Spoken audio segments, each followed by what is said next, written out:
Good day to you, ladies and gentlemen, and all the great people on the other side of the screen. My name is Ostnir, and welcome to my reading room. Today, we will have an interesting article to discuss. An article which I published below in the book Introduction to Academic Driving. Just check the link. And today, I will read it to you aloud. That's what I do on my channel. So, today, the topic of our discussion will be somewhat pessimistic because we will address Nietzschean philosophy, Fredrich Nietzsche. But, you should give it a thought because there is something very interesting in what Friedrich Nietzsche was talking about. So, last men and their automobiles. We drift towards a perfectly boring and ultimately Nietzschean society. Now, I beg your pardon for all these mispronunciations which can occasionally occur, so sorry for that. I hope you remember the 1993 film Demolition Man with Silvester Stallone, Wesley Snipes and Sandra Bullock. For those who do not remember, it is worth having a look at that film. The year is 2032. The location is San Angeles City, an amalgamation of Los Angeles, San Diego, and Santa Barbara after a huge earthquake.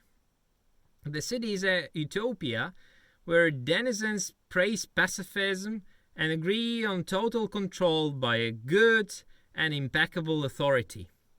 Everyone is happy, everyone is healthy, everyone prospers. People prefer wearing bright clothes and remain clean. People never touch one another and have virtual sex regularly using brain-stimulating helmets. People never break speed limits or violate any law. It is the perfect society. The end of the evolution of Homo sapiens.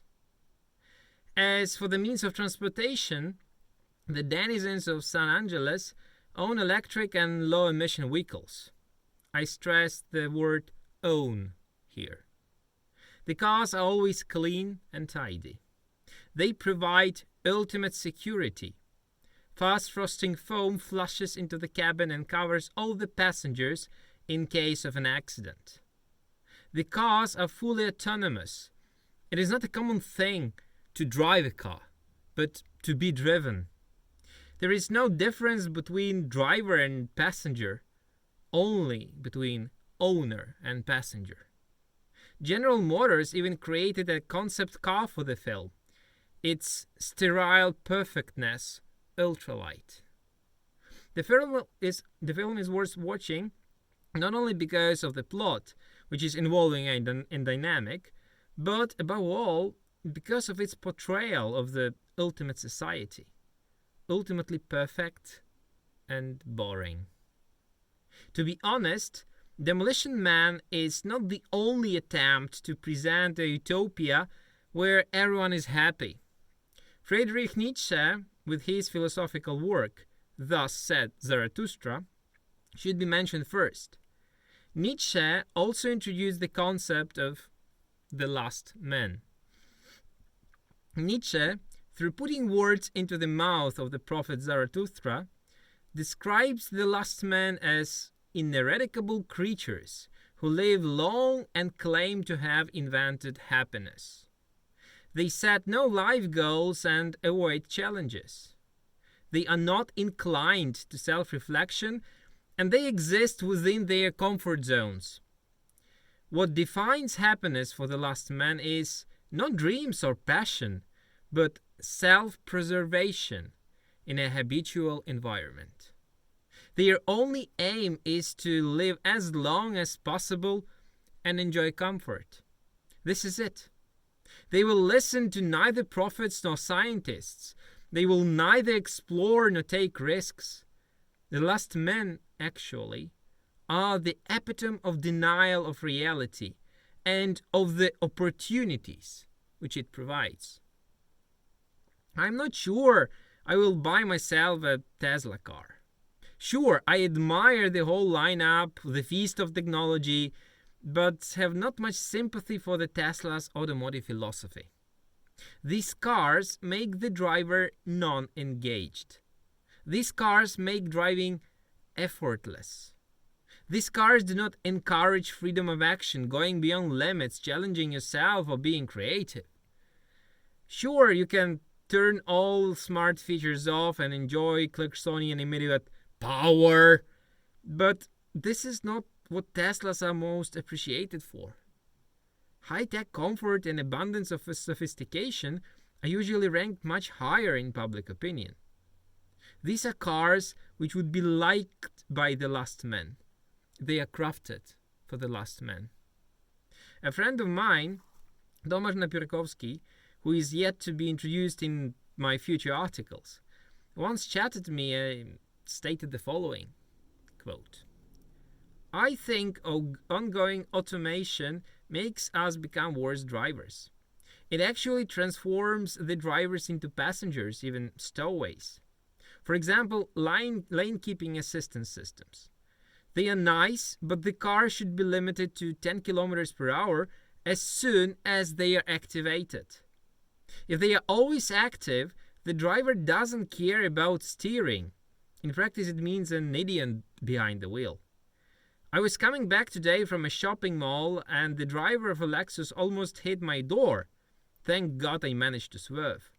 The problem is that the driver didn't even notice how her car turned, just as she didn't notice that other cars had to brake in an emergency. You don't need to be a driver in Lexus cars today. Therefore, in my opinion, this is why people tend to buy bigger vehicles. For example, I don't need a 2.5-ton truck, but for the safety of my daughter, I will consider buying one. End quote. Believe it or not, I do find Tomasz's fears quite convincing. In line with Nietzsche's views, Francis Fukuyama concluded in 1990s that Western society is transforming into a society of last men. According to Fukuyama, typical citizen of liberal democracy was that individual who gave up prideful belief in his or her own superior worth in favor of comfortable self-preservation. The liberal democracy we enjoy so much and share with others effectively creates the best environment for the last man. Depressing, isn't it? Fukuyama goes even further than that and states that humankind may be facing the end of history. Liberal democracy is the ultimate social and political order tested by generations, which does not envisage competition of ideas. In other words, no further existence outside of the liberal democratic framework seems rational or acceptable, or it seemed so in the 1990s. And now, it is the right time to present to you the Overman. Nietzsche portrayed the Overman as the one who is willing to risk all for the sake of the enhancement of humanity. The Overman is a daredevil in a conformist society who seeks to establish his own values and rules. He refuses to live a life with no meaning, where nothing from the past or future is more important than a moment of cloudless happiness today. By taking this stand through experiments, tests, violations, and challenges, he immediately affects the lives of other people. He breaks up their habitual environment for the sake of an unknown, but hypothetically better world. The Overman is about contemplation, action, and self-overcoming. If we look at Demolition Man, the main protagonist, played by Stallone, is the Overman. He is not afraid to break laws, drive fast, and drive a 1970 Oldsmobile 442 V8 through the lanes of electric vehicles. He is not afraid to curse aloud or touch people. He struggles to challenge, develop, and push the last men out of their comfort zone towards new discoveries. Sure, he is not loved by many for this. If you look at our reality, Elon Musk is Overman. He is one of the creators of PayPal and the originator of Tesla and Falcon X. He has vision and a core of steel to follow this vision. Tesla was a breakthrough in the petrol-dominated world. Falcon X revolutionized the world of conventional space exploration. PayPal? I think I shouldn't comment here. Musk's ambitions and inventions make the world better, safer, and happier.